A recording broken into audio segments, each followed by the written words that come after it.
아침 신문 귀로 읽으세요. 김용민의 조간 브리핑.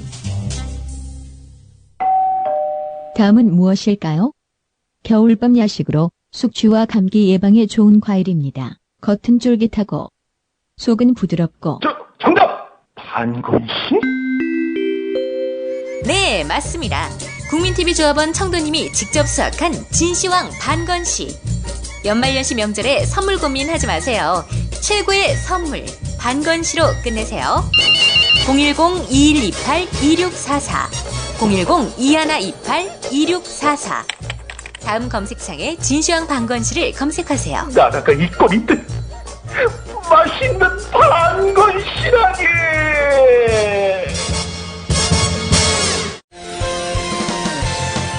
학교폭력 예방 앱 스마트 보디가드. 스마트폰 왕따 문자 등 사이버 학교폭력이 6배 이상 늘었습니다. 학교폭력은 언제나 욕설, 모욕, 협박과 같은 폭력 문자를 동반합니다. 그런 학교폭력 문자만을 감지하여 부모님께 알려드립니다. 미리 알면 예방할 수 있습니다.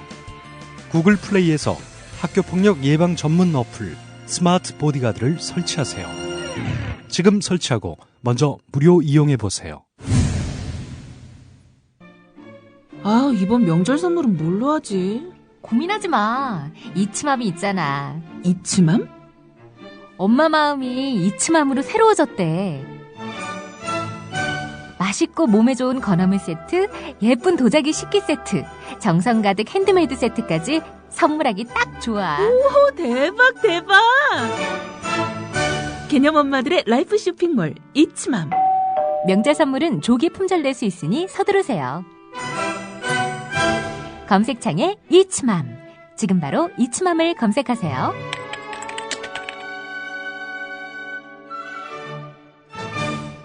오늘 아침 신문들은 어떤 뉴스에 주목하고 있는지 김용민 PD와 함께 조간신문 펼쳐보도록 하겠습니다. 안녕하세요. 네, 안녕하십니까. 네, 어떤 기사부터 소개해 주시겠습니까? 조선일보 일면 기사입니다. 검찰과 금융당국이 KB국민, 롯데, NH농협카드 등 3개 카드사에서 유출된 정보의 추가 유통을 차단했다라고 발표를 했습니다. 차단을 했다. 차단을 하겠다가 아니라 차단했다. 이렇게 발표를 했습니다. 자, 그런데 현재 시중에서는 이 3개 카드사 회원 정보가 공공연하게 유통되고 있는 것으로 확인됐다는 겁니다. 조선일보가 인터넷 사이트를 통해서 접촉한 개인정보 판매 브로커는 1시간 만에 이번에 사고가 터진 KB카드, NH농협카드, 롯데카드 등 3개 카드사 고객 각 2명씩 모두 6명의 개인정보를 보내왔다는 겁니다. 카드사별 고객 2명이 포함된 이 자료에는 이름, 주소, 주민등록번호, 휴대전화, 집전화번호, 소속 카드사가 적혀 있었고요. 특히 카드번호와 유효기간까지 들어있었다고 합니다. 사상 최대의 개인정보가 유출된 이번 사건 이전에는 카드번호와 유효기간이 함께 들어있는 정보가 유출된 경우는 없었다고 금융당국이 그동안 말해왔는데요. 조선일보 취재 결과 카드번호와 유효기간까지 이렇게 유통이 되고 있는 것으로 드러났다는 겁니다. 카드번호와 유효기간이 있으면 홈쇼핑과 해외 인터넷 구매가 가능하지 않습니까? 대형 금융사고가 벌어질 수 있다는 겁니다. 자, 이 추가 취재를 위해서 조선일보가 다른 2명의 브로커에게 농협, 또 롯데 국민카드에 개인정보를 갖고 있냐고 물으니까 한 달만 기다리면 주겠다. 가지고는 있지만 시기가 시기인 만큼 줄 수가 없다. 이렇게 답변을 했다고 하는군요. 네. 자, 차단했다. 이건 사실과 다르다는 겁니다. 경향신문으로 가보겠습니다. 역시 일면 기사인데요. 롯데 DC 슈프림 카드라는 카드를 발급받으면 무슨 일이 벌어지느냐. 처음에는 신용정보회사로 개인정보가 넘어가서 신용조회 과정을 거칩니다. 신용조회를 통과해야만 카드를 만들 수 있지요. 이후에 제휴업체에 개인정보를 제공할지 여부는 개인의 선택사항입니다. 자, 그러나 이 제휴업체에 개인정보를 제공하지 않겠다. 이렇게 선택하면은 할인 혜택 같은 실질적인 카드 서비스를 이용할 수 없습니다.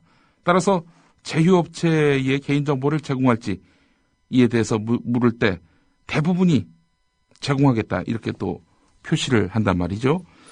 자, 제휴업체도 다양합니다. 롯데 관련 계열사는 기본이고요. 보험사와 상조회사, 마케팅회사, 여행사, 렌터카 업체, 성형외과 등 170개에 이른다고 합니다. 신용카드 한 개 가입했는데 170개 업체로 나의 정보가 이렇게 공유된다 이런 얘기입니다.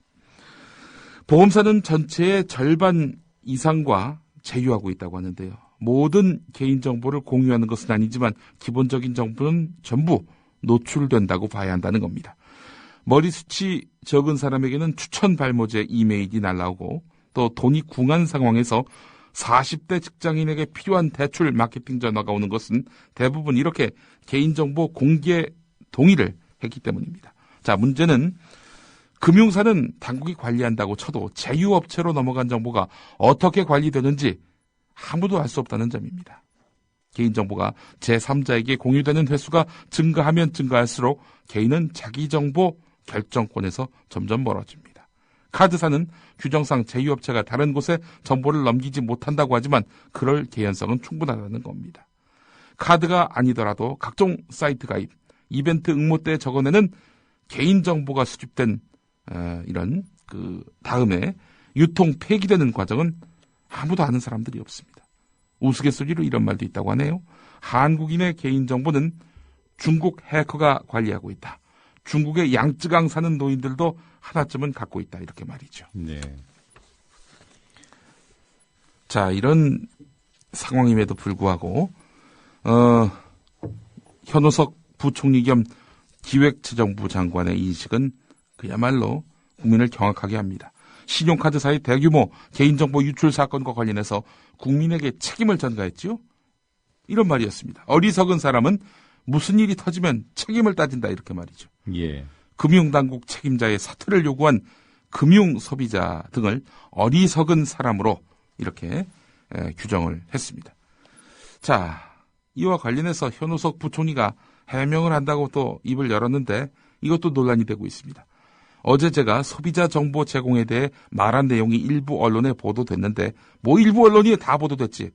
자, 일부 언론에서 보도됐는데 현재 금융 소비자의 96%가 정보 제공 동의서를 잘 파악하지 않는 관행을 지적하는 것으로 금융 소비자도 앞으로 거래 때 좀 더 신중하자 이런 취지였다라고 말을 했다는 겁니다. 당신들 좀 더 신중하라. 금융 소비자가 누굽니까? 국민 아니에요? 국민들 앞으로 신중해. 이렇게 또 이야기를 했습니다. 또 난리가 났죠. 자, 그러니까 결국에는 백기를 들었습니다. 기획재정부 대변인을 통해서 전달한 메시지에서 카드 정보 유출로 인해서 불안과 불편을 겪고 계신 국민들에게 심려를 끼쳐 무척 송구스럽게 생각한다. 정부는 근본 사태를 매우 엄중하게 받아들이고 있으며 진상을 철저히 조사하고 책임을 엄격히 묻도록 하겠다. 이렇게 말을 했습니다. 심재철 의원의 발언이 눈에 쏙 들어오네요. 예, 국민의 염장을 지르는 발언이었다. 그 염장을 지른 인물을 대체 누가 임명을 했습니까? 자, 일단 현우석 부총리가 이번 사태를 매우 엄중하게 받아들이고 있으며 진상을 철저히 조사하고 책임을 엄격히 묻도록 하겠다라고 밝혔습니다. 그 차원에서 이제 나온 대책이겠죠. 신재윤 금융위원장이 금융회사 고객정보 유출 방지 대책을 그제 발표를 했습니다. 그러면서 이런 말을 했어요. 앞으로 정보 유출 사고가 재발하면 그 회사는 문을 닫게 하겠다. 이렇게 말했습니다. 자, 이 문을 닫게 하겠다. 이 부분에 이제 방점을 두고 한겨레 김경락 기자가 문을 닫게 할 방법이 뭐가 있는지 따져봤습니다. 관련한 기사가 3면에 있는데요. 자, 한마디로 말해 실현 가능성이 없는 엄포에 불과하다. 이런 이야기입니다. 자, 신재윤 금융위원장이 사고 재발 때에 금융회사의 문을 닫게 한다고 말한 근거는 종합대책에 포함된 다음 두 가지 방안이라는 겁니다. 첫 번째, 고객 정보를 유출한 금융회사에 부과되는 제재 수위를 영업정지 6개월로 제시한다는 겁니다. 영업정지 6개월이다. 이건 뭐냐? 6개월 동안 회사가 문을 닫느냐, 아무 일도 안 하느냐, 그게 아닙니다. 신규 고객 영업 등 일부 업무에 한정되는 영업정지입니다. 자, 2003년 카드 대란 당시에 불건전 영업행위를 한 일부 카드사에 대해서 영업정지 3개월 징계가 있었는데요. 그때는 어땠느냐? 그 카드사들 기존 영업을 계속할 수 있었습니다. 3개월이 아니라 6개월로 해봐야 뭐 카드사에게 미칠 타격은 거의 없다는 겁니다. 자, 근원적인 그 해법을 찾아야 될 텐데 카드 영업 정지 이건 아니라는 거죠. 자, 또 다른 근거는 뭐냐? 새로 도입하는 과징금 제도입니다. 과징금 제도. 자, 이 종합대책에는 두 가지 과징금 제도가 담겼는데요. 첫 번째, 불법 수집, 유통된 정보를 활용해서 돈을 번 금융회사에 관련 매출액의 1% 과징금을 부과하는 것이고, 둘째는 정보를 유출한 금융회사에 최고 50억 원의 과징금을 물리는 겁니다. 자, 그런데 이게 과연 신용카드사들에게 어떤 타격이 될까? 신용카드사들의 한 해 영업이익만 1,000억이 넘습니다. 이런 상황에서 1%의 과징금 부과? 이거는 뭐 문을 닫을 가능성이 작지요. 예, 특히 관련 매출액은 이 기업의 전체 매출액이 아니라 불법 정보를 활용해 벌어들인 매출액을 가리킵니다. 불법 정보를 활용하는 기업은 대체로 영세한 대출 광고 업체나 대출 중개 업체들입니다. 그래서 이 정도 과징금 부과는 뭐 카드사들로서는 비웃을 일이다. 그러니까 어제 매출이 1%라 그래서 꽤 크다라는 생각을 했어요. 예. 그런데 그게 전체 매출의 1%가 아니라 이 불법 수집 유통된 정보를 활용해서 돈을 번 그 관련 매출의 네. 1%는 그야말로 세 발의 피죠. 조족지혈이라고 하죠, 넉자로. 자, 악마. 세 발의 피도 넉자입니다. 아, 그렇군요. 고상한 말로. 예, 조족지혈. 하여튼 악마는 디테일에 우리말이 고상하지 않다는 말씀이십니까? 아, 그렇진 않습니다. 예. 이 고상하다기보다는 사자성어로 바꾸겠습니다. 아, 사자성어네요. 세 발의 피도.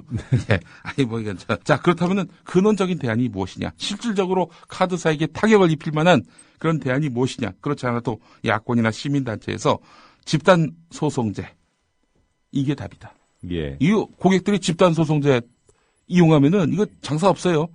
자, 그렇게 해서 강기정 민주당 의원이 집단 소송제 도입을 검토한 바 있느냐라고 이렇게 신재윤 위원장한테 말을 걸었는데, 신재윤 위원장은 금융회사에 미칠 충격이 너무 크다 이런 말을 했다고 하는군요. 아니, 문을 닫게 하겠다면서 왜 문을 닫게 할 회사의 충격을 걱정해? 이게 참 이거 말이 안 되는 거지. 자, 하여튼 이런 사람을 자르는 게 어리석은 일이다라고 얘기한 현우석 부총리 아니겠습니까? 네, 신재윤 위원장 발언에 네. 글자 하나를 붙이면 예. 뭐 제대로 된 발언이 됩니다. 예, 어떤 발언입니까? 말자를 한번 붙여보십시오. 말. 말문 닫게 한다. 말문 닫게 한다. 아. 알겠습니다. 예. 경향신문 오면으로 가보겠습니다. 고용노동부가 이제 지침을 내놓았습니다. 이 대법원 전원합의체가 통상임금 관련한 판결을 내놨죠. 그래서 이제 관계부처가 이제 구체적인 지침을 내놓았는데, 자, 이 지침을 보니까 그야말로 어이가 없습니다. 통상임금이 확대될 수 있는 여지를 크게 줄였다는 겁니다. 우리가 보도를 통해 접한 대법원 판결의 취지는 뭡니까? 그 상여금을 통상임금으로 묶는 거 아니겠습니까? 앞으로 네. 그러면 뭐 이 상여금이 임금으로 묶이면 당연히 줘야 될 돈이 되는 거 아닙니까? 상여금이. 그렇다면은 거기에 맞춰서 예. 수당들을 산정해야죠. 그러니까 수당이 높아지게 되죠. 예, 그렇습니다. 자, 그런데 통상임금 포함 대상을 재직 여부와 무관하게 고정적으로 받는 정기 상여금으로 국한했고, 통상임금 확대에 수혜를 받는 사업장이라도 새로운 노사 합의를 할 때까지 시간 외 수당 등 추가 임금 지급 요구를 차단했습니다. 앞으로 임금 체계 개선 방안도 경영계가 주장해온 직무 성과와 연계하도록 해서 결국 사용자에게 기울어진 지침이다, 이런 평가를 이제 받게 된 것입니다. 네. 그러니까 결국 한마디로 얘기해서 정기상여금을 통상임금에서 배제할 수 있는 길을 열어준 것입니다. 대법원의 판결 핵심 취지와는 반대되는 방향으로 노동부가 지침을 발견했다, 이렇게 보시면 될 것 같습니다.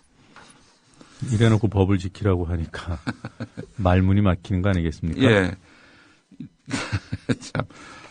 자, 이런 그 신뢰도 제로의 정부, 뭐 근거는 이뿐이 아닙니다. 한국일보 육면에 뭐 이런 신뢰의 정치가 무너진 이런 현실에 대한 그런 가벼운 지적이 있는데요. 이게 가볍게 지적하고 넘어갈 일인지 의문입니다. 황우여 새누리당 대표가 어제 최고위원회의에서 대선 공약으로 내걸었던 기초선거 정당공천제 폐지의 백지화 결정을 어떻게 포장을 했느냐. 여러분, 이거는 공약 포기가 아니라 공약 개선일 뿐입니다. 조선동아일보는 공약 포기, 공약 파기, 이걸 또 어떻게 표시하는 줄 아십니까? 공약의 현실화. 야, 이게 정말 말문을 닫게 만듭니다. 자, 황우여 대표는 이 기초선거 정당공천제 폐지, 백지화 결정을 이야기하면서 공약 포기가 아니라 공약 개선일 뿐이다 이렇게 말을 했는데 공약의 전면적 이행은 무책임하다 뭐 이런 말까지 했다고 하는군요. 아니 그럼 그런 공약을 왜 해요? 무책임할 공약을 왜 내세웠던 거예요? 이거에 대해서 반성을 안 했다는 겁니다. 집권 여당이 공약을 번복하면서 내놓은 수사가 그저 놀라울 따름이다. 공약 이행을 무책임한 행위로 몰아붙이면서 공약 파기의 무책임에 대해서는 이런 반구 사과도 없다. 공약 파기 이유로 위헌 요소를 포함한 숱한 부작용을 내세우는 대목에서는 애초 공약을 제시할 당시 검토도 하지 않았다는 것인지 어리둥절할 뿐이다. 한국일보 강윤주 기자가 이렇게 기자회견에서 질타를 하고 있는데요. 네. 새누리당 지도부가 최근에 정당공천 폐지 공약 논란과 관련해서는 여야 공동 대국민 사과를 제시했던 점까지 이렇게 지적되고 있습니다. 아니 공약 파기는 지가 해놓고는 말이죠. 지들이 해놓고는 민주당은 그 공약을 지켜라 이러고 있는데 왜 여야 공동 대국민 사과를 합니까? 저 사과를 하려면 본인들이 하든가. 그 얘기를 윤상현 씨가 했죠? 예, 그렇습니다. 여야 함께 사과하자. 네, 함께 사과하자. 아니 이게 공약을 자기들이 파기해놓고 왜 민주당 보고 같이 사과하자고 그래? 야, 이게 정말 참 차라리 이렇게 하십시오. 이렇게 하는 게 일관성이 있습니다. 박근혜 대통령의 개인적 일탈이었다. 이렇게 말입니다. 네. 아, 훌륭합니다. 예. 자, 다음 기사 보겠습니다. 웃을 수만도 없는 기사입니다. 경향신문 12면 기사인데요. 자, 지금 그 국정원 선거 개입 관련한 그런 재판이 이어지고 있지 않습니까? 지금 121만여 건의 트위터 글 가운데 일부가 국정원과 상관이 없다라는 이 원세훈 변호인 측의 그 주장과 아니다. 이 트위터 글 대부분은 국정원 것이다. 라는 이 검찰 측이 맞서고 있는 상황입니다. 자, 그런데 곧 평검사 인사가 있을 것으로 보이는데 지금 이 121만 건이 국정원 것이다. 라고 해서 그 증거를 찾고 있는 수사팀을 뿔뿔이 흩어놓을 가능성이 대단히 높다. 네. 경향신문이 이렇게 짚고 있습니다.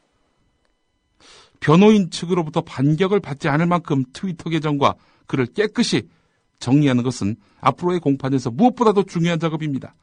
그런데 다음 주로 예정된 검찰 인사가 이 작업에 악영향을 미칠 수 있다는 우려가 있다면 이거 당연히 그 수사팀은 판결이 나올 때까지 최소한 1심 판결이 날 때까지는 유지해야 마땅한 거 아닙니까? 그런데 지금 검찰 수뇌부는 검사들을 모두 뿔뿔이 흩을 계획을 갖고 있다는 겁니다. 타 지역으로 전보할 가능성까지 지금 나오고 있다고 하는데요. 그러면은 수사팀의 트위터 계정 정리 작업은 차질을 빚을 수밖에 없는 것입니다. 그렇게 돼가지고 결국에는 검찰이 근거를 제대로 제시하지 못하는 걸로 결론이 나게 된다면은 원세훈을 비롯한 선거 개입에 관여했던 국정원 직원들은 그야말로 무죄로 이어질 공산이 큽니다. 아직 판결이 나오지도 않은 상태거든요. 네. 자, 이 최동욱 검찰총장을 왜 찍어냈는지 그 의도가 여기서 드러나고 있는 것 아닌가. 검찰총장 찍어내고, 예, 수사팀장 찍어내고, 예, 또 수사팀 부팀장 중징계하고, 네, 좌천시키고요. 그리고 평검사까지 흩어버리면 수사 누가 하나요? 지금 새로운 수사팀장은 공안검사 출신 아닙니까? 그렇습니다. 자, 그렇습니다. 최동욱 검찰총장 찍어내기 그 의도가 명료하게 요즘 드러나고 있습니다. 그 한겨레 오면 기사로 가보겠습니다. 뭐 한겨레가 1면에서 이제 사이드 톱으로 이제 기사를 싣긴 했습니다만은 관련 기사입니다. 방송통신심의위원회가 어제요, CBS 라디오 김현정의 뉴스쇼에 대해서 중징계를 내렸습니다. 법정 제재를 가한 것입니다. JTBC의 그 진보당 해산 심판 청구 사건을 보도한 내용, 이것도 지금 중징계를 내렸던 방송통신심의위원회 아닙니까? 자, 그런데 CBS 김현정의 뉴스쇼도 제재를 가했습니다. 왜 그랬느냐? 박창신 신부하고 인터뷰했다는 겁니다. 이것이 공정성과 객관성을 위반한 것이다 라는 겁니다. 자, 그렇다면은 과연 이게 공정한 그 판단이냐라고 했을 때 TV조선의 사례와 대조하지 않을 수 없습니다. TV조선 뉴스쇼 판, 이 프로그램에서는 서울시장과 성남시장을 종북 성향이라고 주장하는 정미용 씨를 출연시켜가지고요, 이야기를 들었습니다. 자, 이거를 보면 말이죠, 그렇지 않다라고 주장하는 사람을 같이 앉혀놓고 양쪽의 논란을 다 들을 수 있게 한다면야 이게 문제가 될 리가 없죠. 그런데 여기도 TV조선 뉴스쇼 판도요, 정미용 씨만 출연시켜가지고 같은 얘기를 반복하게 했습니다. 자, 그런데 이재명 성남시장 종북이다, 박원순 서울시장 종북이다, 이렇게 이야기했던 정미용 씨. 일단 이재명 시장이 소송을 걸었어요. 그래가지고 500만 원 배상하라는 판결을 받았습니다. 정미용 씨가요. 이재명 시장에게 500만 원을 배상하라, 이런 판결을 받았거든요. 그렇다면은 이건 법정에서도 이런 벌을 받은 정미용 씨 아닙니까? 그런데 방송통신심의위원회 여당 추천 심의위원들은 이 굉장히 낮은 단계의 그 징계를 내렸습니다. 뭐냐면은 의견 제시, 그러니까 행정지도입니다. 이건 징계라고 할 수 없죠. 징계라고 말할 수 없죠. 이건 행정지도라고 말할 수 있는 건데, 이에 대해서 이 여당 측 방송통신심의위원들은 뭐라고 얘기하느냐? 장안의 화제가 되다 보니까 공적 영역에서 다룰 가치가 있다고 보고 불러서 대담한 것이다. 아무 문제가 없다. 이렇게 말을 했습니다. 권역부 부위원장이 이런 말을 한 겁니다. 엄광석 심의위원, 이 사람도 여당 추천인데요, 화제가 된 인물을 인터뷰하는 것은 당연하다. 편성권을 보장해줘야 한다라고 말을 했습니다. 아니, 그래서 CBS도 박창신 신부를 인터뷰한 거 아닙니까? 장안의 화제가 되는 인물이고, 아울러 화제가 된 인물, 이들에 대한 인터뷰를 한 것 당연하다면서요. 편성권을 보장해줘야 한다면서요. 그런데 지금 김현정의 뉴스쇼는 중징계, 그리고 TV조선 뉴스쇼 파는, 이거는 행정지도. 이런 사람들이 무슨 심의를 합니까, 이게? 예. 어처구니가 없습니다, 정말. 말문이 또 막혀져? 예. 막히죠? 네. 자, 권혁부 씨하고 엄광석 씨가요, 언론인 출신입니다. KBS 출신이에요. 엄광석 씨는 나중에 SBS로 건너갔던 인물이기도 하지만, 이런 사람들이 말이죠, 이런 권력에 그야말로, 제가 동물을 거론하려고 했는데 참겠습니다. 네, 자제하십시오. 권력에 그 어떤 그런 그 청탁을 받는 듯한 그런 이런 식의 이중잣 대 판단을 내리는 거, 이 도대체 누가 수긍하겠습니까? 다 이 권력을 기웃거린 사람들입니다. 언론인 출신이라고 물론 뭐 이력은 있죠. 예. 네. 엄광석 씨는 저기 공천도 받으려고 했던 사람이에요. 네. 예. 새누리당에. 자, 한겨레 6면으로 가보겠습니다. 예, 어제 뭐 한겨레만 보도한 건 아니고요. 조선일보, 동아일보도 뭐 짧게 보도를 했던데요. MBC가 이제 노동조합을 상대로 해서 당신들이 파업하는 바람에 우리가 손해를 어마어마하게 봤다. 따라서 100억 넘는 그런 배상을 하라. 이런 식으로 소송을 걸었습니다. 어제 서울 남부지법 민사 15부 판결이 나왔는데 회사 측 주장이 일축됐습니다. 회사 쪽의 청구가 모두 기각이 된 겁니다. 재판부는 또 한 번 일침을 놓았습니다. 노조가 외견상 당시 김재철 사장의 퇴진을 목적으로 파업을 벌인 것처럼 보여도 사실은 경영진의 공정방송 의무 침해 행위로 본 노조가 이를 저지하려는데 결국 주된 목적이 있었던 파업이다. 따라서 이 파업은 정당하다. 라고 판결을 내렸던 겁니다. 며칠 전에 있었던 판결은 뭐냐면요. 그 MBC 노조위원장을 비롯한 노조 간부들 또 징계받은 사람들, 이 사람들에 대한 징계가 무효다라는 그런 판결이었고, 이번에는 회사가 이 노조 간부들을 상대로 제기했던 손해배상 소송이었습니다. 예. 며칠 사이를 둔 이 두 번의 판결에서 MBC는 그야말로 굴욕적인 그런 판결을 받게 되었습니다. 이 모든 사태의 촉발을 가능케 했던 하여튼 출발점이었던 사람이 바로 김재철 전 사장 아닙니까?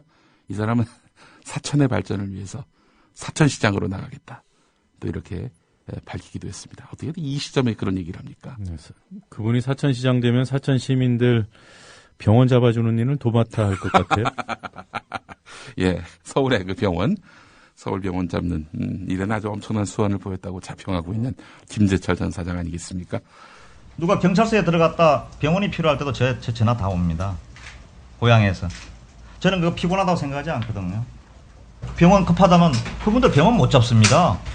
그냥 거기 있는 조그만 병원에서 다 돌아가세요. 제가 전화 오면 그 병원에 제가 전화해서 매일경제 한겨레신문 KBS 기자면 다 그래도 사람들이 홍보실에 전화라도 받아주지 않습니까? SBS 기자님이시면. 부탁해서 그거 한번 살펴달라. 그분들은 너무 고마운 거죠. 서울대학병원을 어디로 가는지도 모르지 않습니까? 연세대학병원을 어디로 가는지. 어제 MBC 뉴스데스크에 나와 있는 보도입니다. 이거 보고요. 이게 과연 MBC 뉴스가 대체 어디까지 타락할 수 있는 것인가? 저는 그런 의문을 갖지 않을 수가 없습니다. 이겁니다. 밀양에 이제 희망버스가 가지 않습니까? 예. 뭐 희망버스에 대해서 뭐 비판적 의견을 가질 수도 있고 반대할 수도 있는데, 이 밀양에 그 희망버스가 가는데 전국 각지에서 가잖아요. 예. 밀양으로 이 AI가 옮겨갈 가능성이 있다. 희망버스 타지 말라. 이런 기사입니다. 리드멘트만 소개하겠습니다. AI 바이러스 확산 우려가 커지다 보니 송전탑 공사 반대 시위로 대규모 시위대 방문을 앞둔 경남 밀양에서는 긴장이 고조되고 있습니다. 그러면서 오지 말라라고 이제 이야기하는 사람의 그 인서트를 3건 중에 2건을 이렇게 배치를 했습니다. 이런 논리면은 네. 이 AI 발생 지역은 비상사태 선포해가지고 막아야죠. 다 막아야지. 그 저기 외부에서 오는, 서울에서 오는 그 유탁배도 모든 화물도 다 차단을 해야 되는 거 아니겠습니까? 예전에 그 새누리당이 말이죠. 그런 논평을 낸 적이 있었습니다. 민주당이 전국을 순회하면서 이제 장외 집회를 벌였는데, 예. 민주당이 그렇게 장외 집회를 전국을 돌면서 해서 구제역이 확산됐다. 이렇게 새누리당이 주장을 했다가 아주 엄청난 빈축을 산 바 있었습니다. 그런데 한나라당 가당찮죠. 민주당이 전국 장애투쟁하면서 옮겼다. 이게 집권 여당으로 낚아주고 있는 소리입니까? 천면피들 아니에요? 네, MBC가 이렇게 보도하는군요. 이렇게 공정성 훼손에 대한 법원의 인정 판결이 나온 그날, 밀양 희망버스 오지 마세요. AI 옮길까 걱정됩니다. 이런 기사를 버젓이 내보냈습니다. 뉴스데스크 시간을 통해서 말이죠. 자, 서남수 교육부 장관이 오늘 조선일보하고 인터뷰를 했는데, 역사 교과서를 읽고 충격을 받았다. 오류와 편향이 이 정도라니. 이런 말을 했다고 하는군요. 도대체 그래서 기사를 살펴봤어요. 대체 어느 부분에서 이 양반이 충격을 받았다는 건지 살펴봤는데요. 이런 내용이 있었습니다. 해방 전후사와 6.25 현대 정치사 부분에 그런 서술이 있었다. 6.25 전쟁이 남북 공동의 탓인 것처럼 서술한 것은 교과서에 실려서는 안 되는 것이다. 이런 내용입니다. 아니, 친일 과거사 그리고 기초적인 역사적 사실을 왜곡한 교학사에 대한 지적이 아니었습니다. 이건 이른바 좌편향 교과서가 그런 충격적인 오류와 편향을 나타냈다. 이런 얘기입니다. 교학사 교과서는 안 읽으셨나 봐요. 8종류의 교과서를 읽었다라고 얘기를 했다면 당연히 교학사도 여기 포함될 텐데 그건 별 문제가 없다고 인식하고 있는 건지. 예, 이런 사람이 바로 교육부 장관입니다. 지금. 예. 네. 자, 이 한겨레 12면 기사가 상당히 눈길을 끄는군요. 박스 기사인데요. 지난해 11월에 캄보디아 푸놈펜 남서부의 한 지역에서 싱가폴 섬유 가공업체 노동자들이 임금 인상과 처우 개선을 요구하면서 시위에 나섰는데요. 당시 경찰은 시위대를 향해 총을 쏴서 노점상을 하던 40대 여성이 숨지고 6명이 부상을 당했습니다. 자, 그리고 이 캄보디아 경찰은 몰려오는 시위대를 분산시키기 위해서 물대포를 쐈는데 이 물대포가 어디 건가 봤더니 소방차였습니다. 그런데 부산 소방본부가 구호 목적으로 준 거라고 합니다. 부산 소방본부가 구호 목적으로 소방차를 줬는데 이 소방차를 갖고 노동자 시위 진압용으로 캄보디아 경찰이 쓰고 있다는 겁니다. 네, 사진 보니까 태극기가 있네요. 태극 마크가 있어요. 예. 자, 오늘 여기까지 해야 될 것 같습니다. 네, 잘 들었습니다. 예. 기생방송, 좀비 TV로 전락한 그러나 돈과 조직이 막강한 기성 영상보도 매체들로부터 안전한 영상보도의 안전지대를 개척해 보겠습니다. 기성 매체가 보유한 채널과 전파, 또 기성 매체가 돈으로 포장하고 있는 종일 편성, 국민TV는 쫓지 않겠습니다. 매일 생방송으로 TV뉴스를 전해드리는 시스템 구축이 1차 목표입니다. 쉽지 않은 과정이 앞에 놓여 있음을 잘 알고 있지만 여러분과 함께 발걸음 내딛겠습니다. 지지해 주시고 지켜봐 주시기 바랍니다.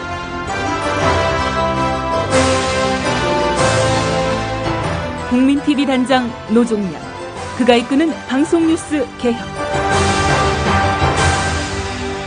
조합원에 가입해서 힘을 실어주실 수 있습니다.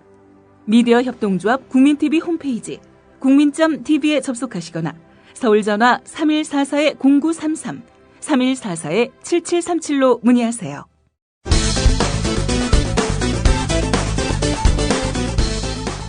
현우석 부총리 겸 기획재정부 장관을 정부 대변인에 임명해야 합니다. 왜냐? 그는 진담을 잘합니다. 지난해 12월 20일 철도 민영화가 아니냐는 야당의 공세가 강화되고 정부 여당은 아니다 이라고 있을 때 지금 박근혜 정부에 들어와서는 임대나 이런 걸 민간 기업에게는 안 하겠다는 거 아닙니까? 공기업이 정말로 공공 부분에 운영하기가 부족한 경우는 민간이 들어올 수밖에 없지 않습니까? 아, 그럼 민간이 들어올 수도 있네요? 정말로 우리가 공공기관의 경우에 정말 어떤 절도가 전혀 안 달린다. 그럴 경우는 무슨 대책을 마련해야 되지 않겠습니까? 민주당 박수현 원내대변인, 현우석 부총리의 오늘 답변을 통해서 철도 민영화를 하겠다는 그 생각의 일단을 분명히 읽을 수 있다. 그리고 지난 22일 신용카드사의 개인정보 유출 사건과 관련해 회의를 마치고 나와서는 어리석은 사람은 문제가 생기면 책임을 따진다. 금융감독 책임자를 내쫓으라는 국민 여론에 대해 이렇게 쐐기를 박은 건데, 그러자 새누리당도 현우석과의 선긋기에 나섰으니 국민을 무시하고 국민이 군림하는 오만한 발상이라고 볼 수밖에 없습니다. 금융감독 책임 여부는 부총리 혼자 마음대로 결정할 일이 아닙니다. 국민이 따지고 국민이 결정할 일입니다. 그리고 나서 어제 정부 청사에 나와서 한다는 말이 금융 소비자의 96%가 정보 제공 동의서를 잘 파악하지 않는 관행을 지적한 것으로서 좀 더 신중하자는 취지에서 말씀드린 것이지, 국민들 너희들이 어리석다는 뜻에서 조금도 진전되지 않은 것으로 보이는데, 여당 쪽에서 나온 이야기 하나 더. 정보 제공에 동의하지 않으면 금융 서비스를 받을 수 없게 만들어 놨는데 부총리는 도대체 현실을 알고 하시는 말씀입니까? 국민의 염장을 지르는 성남 민심에 불지르는 발언에 다름 아닙니다. 하지만 철도 민영화는 가속화를 밟고 있고 개인정보 보호를 위한 실효적인 추가 조치도 없고, 결국 현우석 부총리의 말은 진담이 돼가고 있으니 현우석 부총리를 정부 대변인으로 임명해야 마땅합니다.